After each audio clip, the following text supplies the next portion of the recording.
It is a gorgeous day here in Las Vegas as the Las Vegas Card Sharks take on the Baltimore Crabs. I'm everybody's best friend, Willem DeFriend, and here in the booth with me is longtime personal savior, Hank Denkley.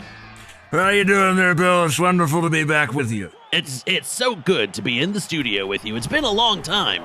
It's been quite a minute. How's everybody doing? Everyone in my life is doing great. The family's happy and healthy, and everything's just peaches. How's everyone doing on your end? Well, pineapples. To be perfectly honest, right now it's just me and my personal assistant Melanie, and she's just doing a bang-up job. Couldn't be happier. With my Cadillac is running great. And the weather has been just acceptable. It's wonderful. You gotta love when that weather is acceptable, which is it is mostly clement, yes. Yes, and it does look like that is the kind of weather we've got right now in the game. So we've got quite an impressive start where we had an early sack. We had a whole lot of nothing going on. Baltimore has the ball now, and we'll see what they can do. They've had a very unimpressive season so far. Yeah, it's not looking fantastic. Now, so you have history with Vegas. So we want to go into that for a minute? I'd be more than happy to. So yes, I do have history. I did play on the Las Vegas Card Sharks for some time. And I had a time there. You sure did. Truer words have never been spoken. It was a very quite interesting a pass season. we've just seen there. Oh, in what regards? I remember there was some contention off the field about the catering.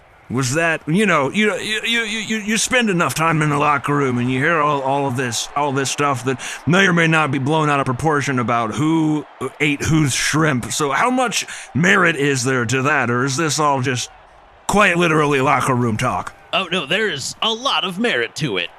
The catering itself was normally very bad. It was just those weird salamis. There's been a turnover. Holy cow! What an unfortunate turnaround for Tommy Neptune, throwing his first interception of the day when he could have gotten a touchdown. There's a turnover in the danger zone. You hate to see it, but we've still got a while to go. Things could turn back around very quickly. Very quickly. Everyone knows that in helmet ball, nothing is ever set in stone. That's because the field is made of grass, you see. That is a very good point. I should have thought about that. Egg on my face. So there are eggs in catering as well? Yes, there were definitely a lot of issues with deviled eggs, either not being put in the fridge or being eaten by teammates. No, you can't leave deviled eggs out of the fridge for too long. That's a one-way trip to a toilet crime. That is exactly what happened, and that's how we found out who the perpetrator was. Well, you catch them red-handed. Or red-cheeked in this case. Oh my goodness. That was graphic. Either who. That's the end of the first, and we're still scoreless here, with kind of a mediocre at best showing from both teams. I think everyone's trying to take it easy today, given that we've got several holidays coming up, and I think people just sort of, maybe your brain goes elsewhere. I think it is what it is. It is, yeah. I think everyone's trying to kind of coast. It's like it's like when it's 3:00 on a Friday afternoon. For you office types out there, you stop working, and it's just everyone just coasts, and I feel like that's what they're both doing here. Dion Grimes with an amazing catch there to keep the ball rolling forward. So the Crabs are a young team this year. We've got 3 rookies. Only one of which is a starter. That would be Justin Derby. Can you read this for me? Justin Darby. Yes. Darby. Okay, these spectacles are out of prescription. That's a Melanie thing, not a me thing. I don't handle that, but we'll have a conversation about it later. I think that's a great call. It's definitely very important to be able to see. Especially in this line of work, yes. Lots of reading and watching and watching other people read and reading accounts of other people watching. Absolutely. I couldn't have said it any better. Now, when you're right, you really do. That's Burkham Bengals was sacked there in a bit of an embarrassing play.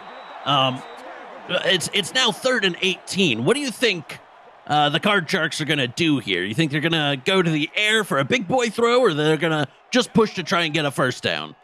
Well, given how lethargic the action's been on the field so far, I don't think we're going to see anything grandiose. I think we're really just going for small pickles at this point, and You are very right. He just stood there and stooding didn't do any good. Really just stooding, and at least the kick is there. That puts Vegas up by 3, and with not a whole lot of energy left on the field, it looks like. I think everyone's petering out. Small pickles, big jar, if you know what I'm saying. I don't think I do. Please expand on that for me. Well, that's an East Coast thing. I'm not entirely sure what the transliteration would be to international English, but essentially, not a lot of action and a lot of room for action, if you catch my meaning. Yes, okay, I do catch your meaning now. Small pickles, big jar, and you can take that one to the bank and smoke it. I will do that. That was our 2-minute warning for the first half. We'll see if Baltimore can do anything in these last 2 minutes. Maybe not turn the ball over this time. Not a particularly good attempt at a catch there. No. It also felt like not a good attempt at a throw. The whole thing really just could have gone back in the jar for a little bit. That's right. The small pickle back in the big jar, I think.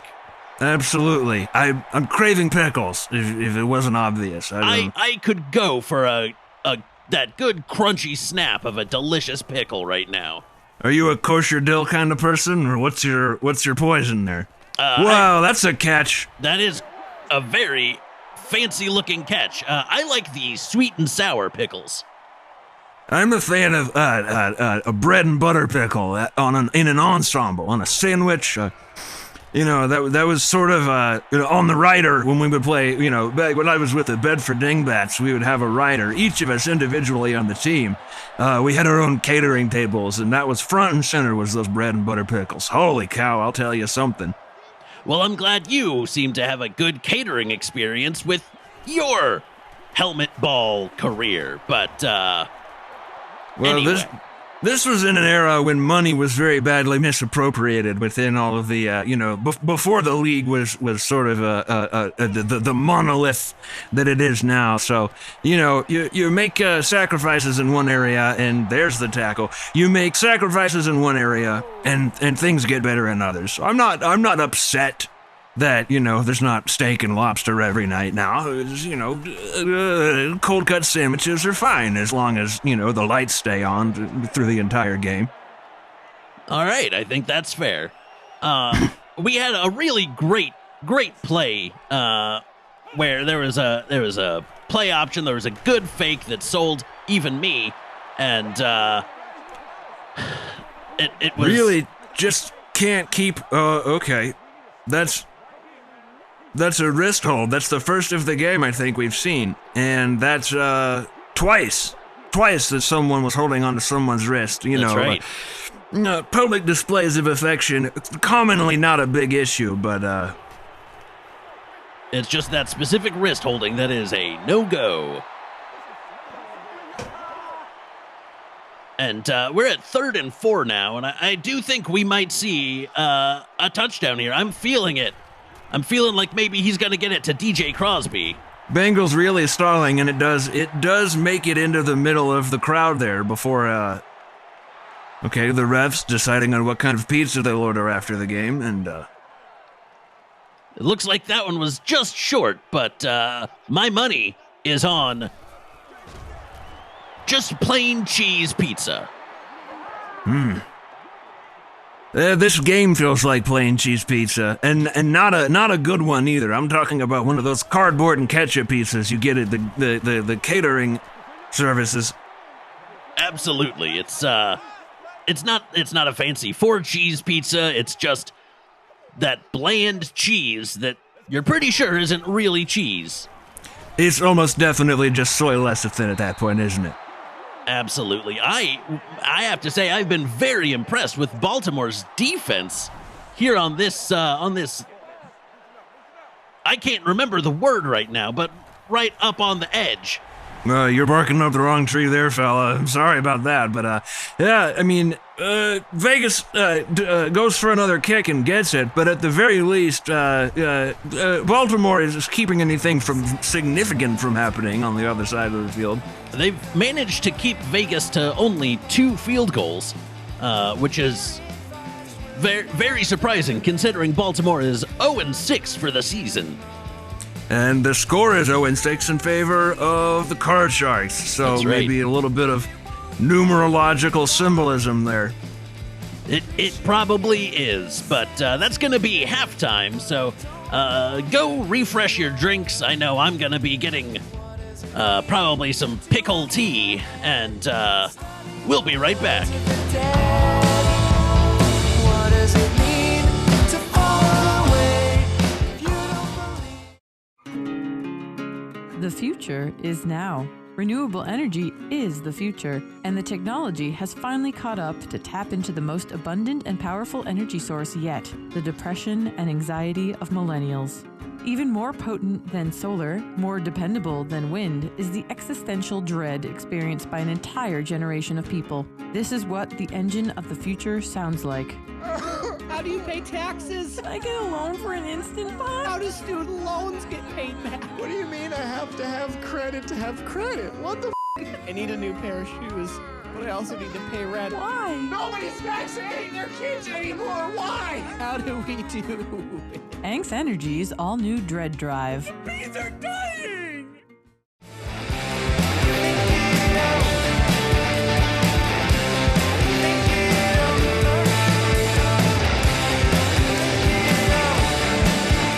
And the kick is up, back from halftime. And we'll see what. Oh, Darby's just going to kneel there and take it at the 20. Looks like he did that thing where he almost tripped and then tried to make it look a little more graceful than it really was. I mean, I've been there before. The apple doesn't fall far be it for me to judge anybody else for doing that kind of maneuver. I definitely can't judge. I think we've all been there. Seymour just went hollow. I don't know if anyone else saw that, but he was starting to phase in and out, which is an interesting strategy from the sidelines. You know, we've seen this on helmet ball fields before, where sometimes there are interdimensional rifts just sort of scattered around the field, and I wonder if there isn't some sort of metaphasic shielding issue going on with the perimeter of the gridiron down there. But you know, it's a little bit of intrigue for the fans on the side. It's almost like seeing the mascot's helmet come off. You know, you don't really want to see it, but when you do, it's a story that you tell around the campfire for decades to come. Absolutely, it's like how the sausage gets made, but a lot more horrifying. Yeah, it turns out the sausage is the inside of a professional helmet ball player. That is correct. So, taking a look at everything here, as Baltimore is pushing further up the field, Tommy Neptune, with his 6 seasons behind him, what do you think is going through his head right now? With the team being at having the bad season they're having so far. Well, I think we've reached the point where the Baltimore probably realizes that things aren't going to turn around, and they're just sort of out there occupying themselves and having fun, and that would have been a perfect catch if someone had been there to catch it. Let me tell you, It would have been quite beautiful. But You know, I instead think it just I- bounced like a lonely, lonely man sitting a in lonely- his kitchen eating soup. Lonely, bouncing soup kitchen man. That's right. Once again, we've all been there. We have. But, I think Baltimore is, sort of biding their time and really looking forward to the off season, where they can get themselves back together. You know, it's okay to have an off season. The chutzpah is there, the spirit is there. They just need, I don't know, maybe they need to talk to their catering director and get a little more protein in their diet before they get out on that field. That very well could be it. I think just getting some of those, protein shakes I know have been great for me. I do enjoy some. We're just- inspecting the ball here to make sure that it's the same size. Yes, and it does look like it is the same size, maybe just a little bit bigger, but it does Slightly bigger, get to but, the first down. I truly don't think that's going to have any impact on the way the game's being played. Second tackle for Barker.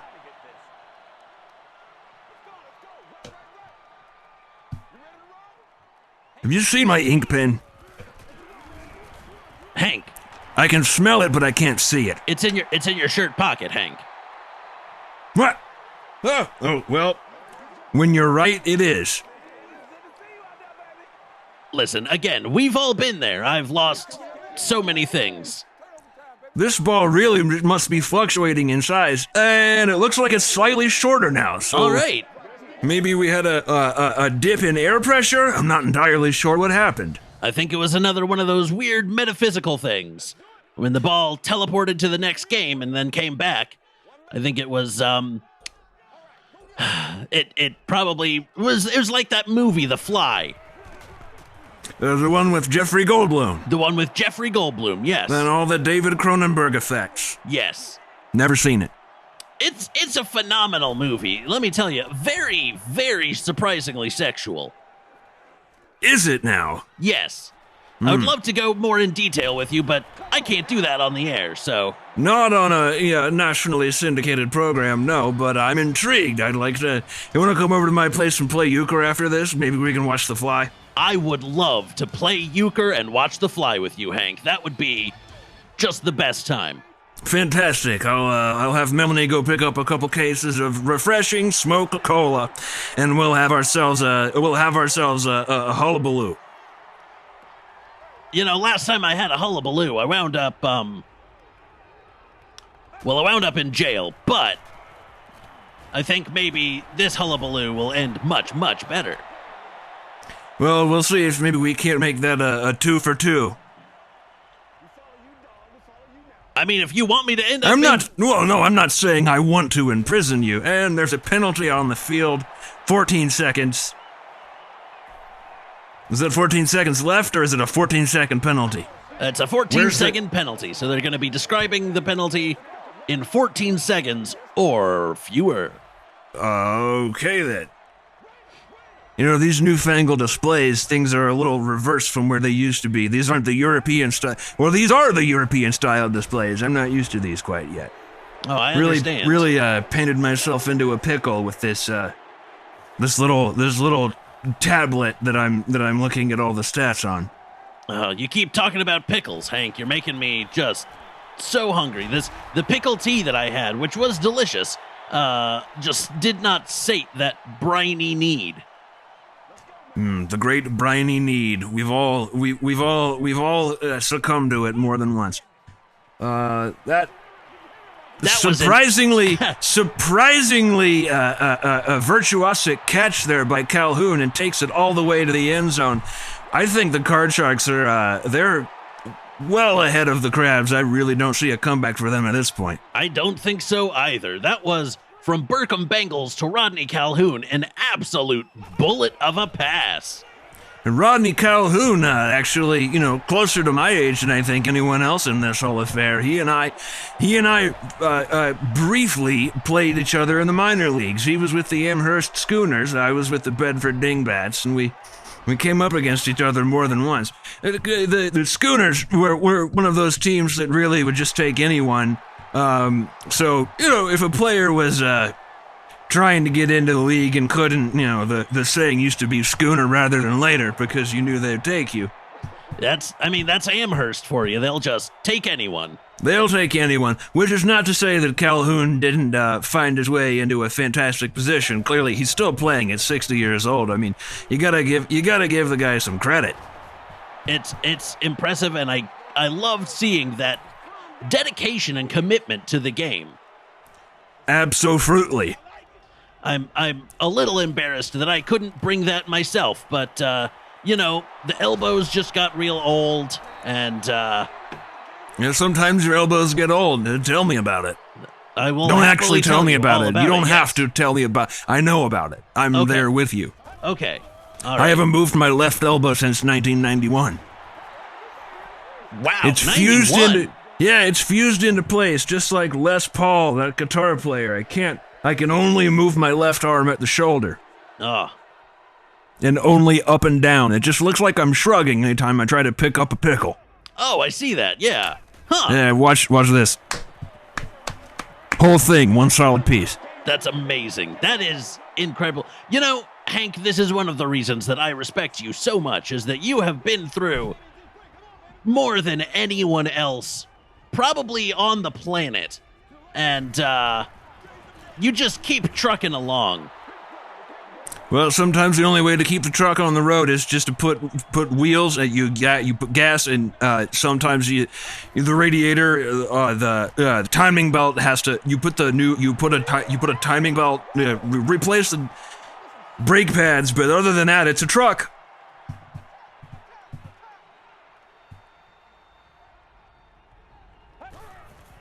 You've got a point.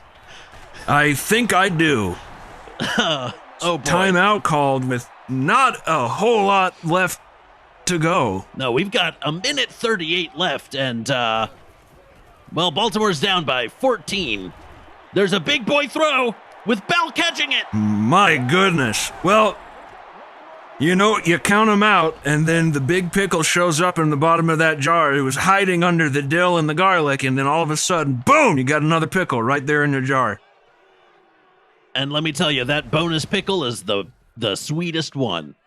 The bonus pickle is the best pickle. I've said it before. Now, I do think we're going to see a flubby kick here, where they're going to try and get that ball back as soon as possible.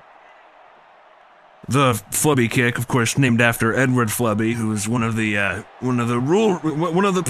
people who rewrote the rules for the American League back in the early 20th century. God, Edward Flubby was hugely impactful on the game. I mean, we owe a lot to him, especially in my era, because this guy specifically wrote the rules to be as flexible as possible, just to see what people would do with them. And let me tell you, we did do with them when we did, and we did it. And the game has not been the same since. Nor has it been the same since. So we're seeing a lot of ground game from Vegas here, because it's kind of the smart strategy, where you keep it on the ground, and there's a lot smaller chance of throwing an interception. Right, much easier than taking it underwater. It's a little play crabs and sharks I was trying to. Oh, that's great. I hadn't even made that connection. But I will say it looks like the proposals have already started. They're hiking the ball and then immediately starting to look for their soulmates. It really honestly, is. It's romantic and sweet. It's extremely romantic. You like to see that even after all this competition and all the machismo of helmet ball, people are still just down there trying to find each other and having a wonderful time doing it. It's honestly one of my favorite parts of the game. It's heartwarming. Well, if that's true, if your chest is getting warmer, then I would have that look. Look, my physician is waiting in the Cadillac. I can go. Are you okay? No, it's just a manner of speech. It's my heart is fine. I appreciate the concern, but I'm okay. I see. Yeah. Well, when you get to be my age, something like that can really, when you do, it puts in, you run on the other side of it, and you know, be ready. I will be ready and vigilant. That's gonna be the game with the hopes of a good Baltimore Crabs comeback dashed against the clock as Las Vegas wins 14-7. Hank, what did you think of this game? Well, it was a lot of low energy in the first half, but I think the Sharks were, true to their name, really trying to card shark the other team and, lull them into a sense of security. And then, wow, out came the jaws, 2 sets of teeth, right into the backside of the Baltimore Crabs, and it did the game. It's they've got twice as many points as the Baltimore Crabs, so I'll let that speak for itself. I think that's a very solid analysis. So signing off, I've been Willem DeFriend. Have a great night. Hank? This is Hank Dankley, and don't forget,